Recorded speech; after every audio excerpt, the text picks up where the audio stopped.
Hello friend. सनातन धर्म में भोजन को ईश्वर का स्वरूप माना गया है। शास्त्रों में कहा गया है अन्न ब्रह्मा है, अर्थात अन्न को ब्रह्मा माना गया है। प्राचीन काल से ही हम सुनते आ रहे हैं, जैसा खाए अन्न वैसा होए मन। हमारे भोजन का सीधा प्रभाव हमारे चरित्र व मन पर पड़ता है। आज की हमारी कहानी भी इन्हीं शब्दों पर आधारित है। एक बार महात्मा बुद्ध अपने बहुत सारे शिष्यों को प्रवचन दे रहे थे।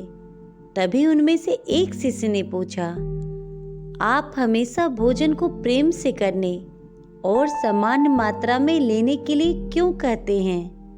भगवान बुद्ध ने कहा, जो हम ग्रहण करते हैं वो हमारे भविष्य को बनाता है, चाहे ग्रहण किया हुआ विचार हो या भोजन।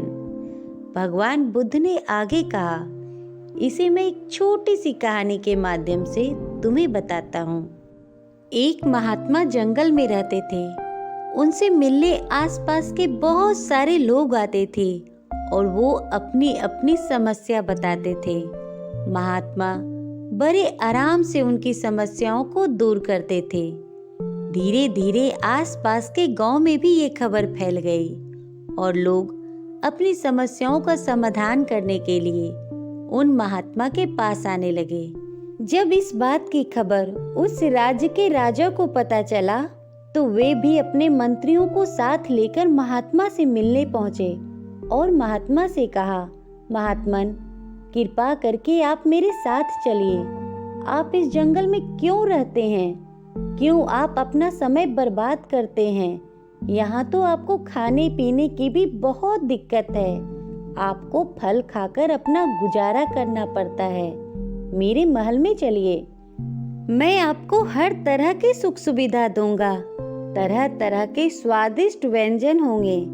महात्मा बहुत इनकार करते हैं, पर राजा नहीं मानते और उन्हें अपने साथ महल में ले जाते हैं। राजा के महल में रहते रहते महात्मा का व्यवहार बिल्कुल बदल गया। इस बात को महात्मा भी नहीं समझ पा रहे थे। एक दिन मौका पाते ही वह महात्मा महल से भाग जाते हैं और अपने साथ जेवर कीमती सामान भी ले जाते हैं। जब राजा को महात्मा के भाग जाने का खबर पता चला तो वे अपने सिपाहियों को महात्मा को ढूंढने के लिए भेजते हैं। इधर महात्मा जंगल में भागते भागते बहुत थक जाते हैं और एक पेड़ के नीचे आकर बैठ जाते हैं। महात्मा भागते भागते बहुत थक चुके थे और उन्हें भूख भी बहुत तेज लगी थी। सो उन्होंने उस फल को खा लिया।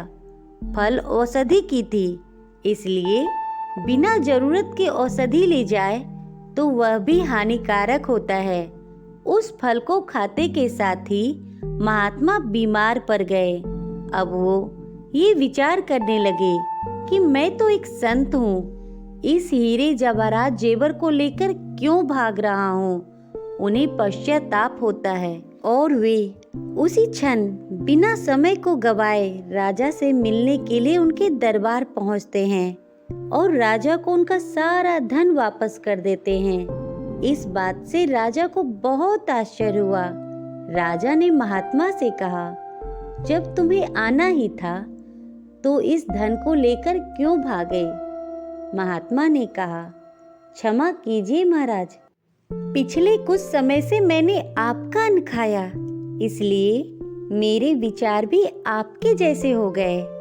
आपका यह धन लोभ, क्रोध, अत्याचार और छीना हुआ धन है, जिसके कारण मेरे विचार भी वैसे ही हो गए। आपका अन्न खाया, इसलिए मेरा विचार आपके जैसा हो गया। इसलिए मैं इस समय इस धन को लौटाने के लिए आपके पास आया हूँ। भला तो उस पेड़ का हो जिसने मुझे औषधि वाला फल दिया और मैं बीमार पड़ गया। अच्छा हुआ आपका खाया हुआ पूरा बाहर निकल गया। इसके बाद भगवान बुद्ध कहते हैं, जो हम ग्रहण करते हैं, चाहे वो भोजन हो या विचार, वह आपका भविष्य तय करता है। इसलिए अपने अच्छे विचार को ग्रहण कीजिए, अच्छा भोजन ग्रहण कीजिए, जिससे वो आपको एक कदम और आगे ले जाएगा। जैसा खाए अन्न वैसा होए मन, इस कहावत में एक बहुत बड़ा संदेश छुपा है। अन्न से मतलब है खाने की कोई चीज जो हम घर में लाते हैं या हम खाते हैं। सबसे पहले यह देखना होगा कि अन्न आया किस प्रकार, अन्न को प्राप्त किस प्रकार किया गया, यह घर में आया किस प्रकार, क्या मेहनत मजदूरी से, ईमानदारी की कमाई से, यह हक और हलाल की कमाई से, चोरी चकारी से या किसी को धोखा देकर यह अन्न घर में आया तो इसको खाने वाले पर बहुत बुरा असर पड़ेगा।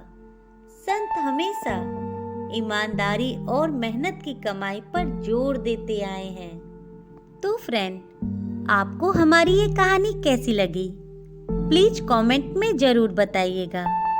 हमेशा खुश रहना दोस्तों, ख्याल रखना अपना और अपने परिवार का। Please like and subscribe my channel. Thank you.